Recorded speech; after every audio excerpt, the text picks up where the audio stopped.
This is Jack Dennett inviting you to Maple Leaf Hockey Talks. Every one of the coaches in the National Hockey League want to win, and I think all as bad as the other one too. Of course, I have my problems probably more with Toe Blake and Sid Abel and with any of the other coaches. They're all rivals. Punch Imlach, coach and general manager of the Toronto Maple Leafs. The man whose fighting spirit, knowledge of hockey, and personal interest and concern for his players has helped to bring 3 Stanley Cups to Toronto.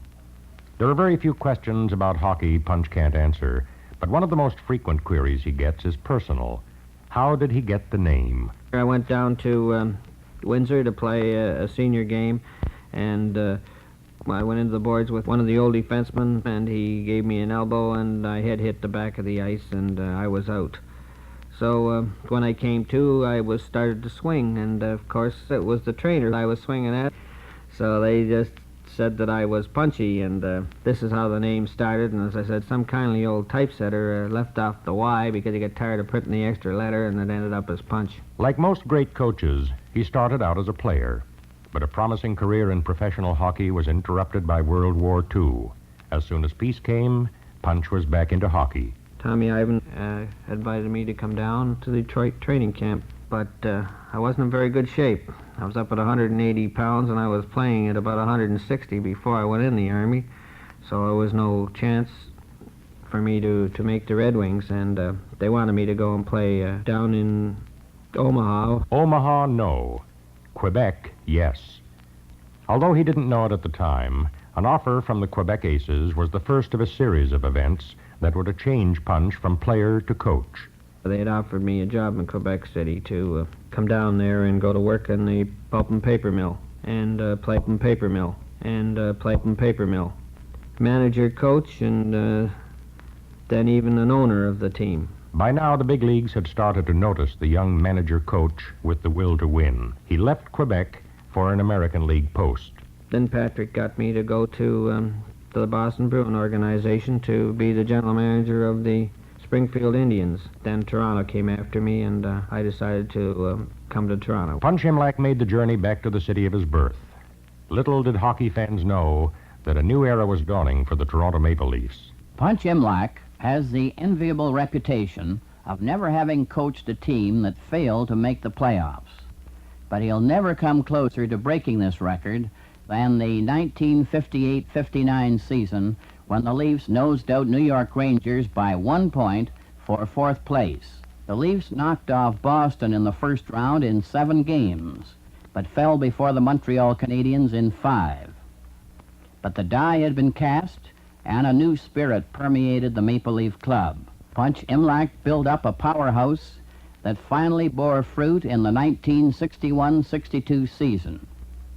The Leafs put out Rangers in the first round and took Chicago in 6. The next year, the Leafs were at their peak and finished first with a 1-point margin over Chicago. The Leafs defeated Canadians in 5 games and then did the same to Detroit. This club, in my book, would rate high in the list of Maple Leaf championship teams. The next year, the Leafs again won the Stanley Cup, and Punch had equaled Hapday's previous record of 3 straight Stanley Cups. Punch Imlach is deep in the throes of the youth movement, and he no doubt will come up with a lively contender this season. Punch Imlach has already become a legend in the NHL, and there's a possibility the name could become a tradition. Last year, when Punch had problems, his son Brent was in a position to help out.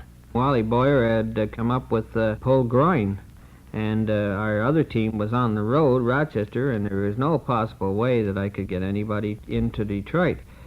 So I said, well, I know where there's one hockey player. Just because his name is Imlach doesn't mean I shouldn't take him. So I went outside and told my wife that I was going to take him to Detroit. But I said, instead of getting on the train tonight, I said, I'll go home and we'll let him sleep. And we'll wake him up in the morning so they'll at least have a good night's sleep, because it's only natural if we'd have told him he would be nervous and he would have never slept. And the funny part about it was it was just about as bad, because in the warm-up in Detroit, he never stopped skating. He didn't take a shot, and then he just skated around and around and around the rink until the time was to get off, and he got off. When you listen to Punch talk about hockey, You get an insight into his appreciation and loyalty to players, such as when he talks about Johnny Bauer. There's not too much nonsense with John. It's all work, because he covers up for every mistake by stopping the puck. And his interest in giving young players a chance at the top team.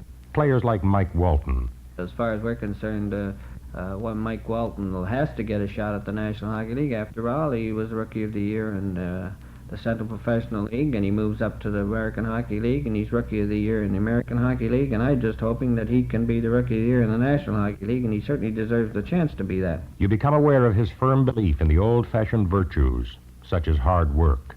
It's just a case of working to be a good forechecker. You got to go in there and check the other people. Punch Imlach has lived hockey since he was a boy.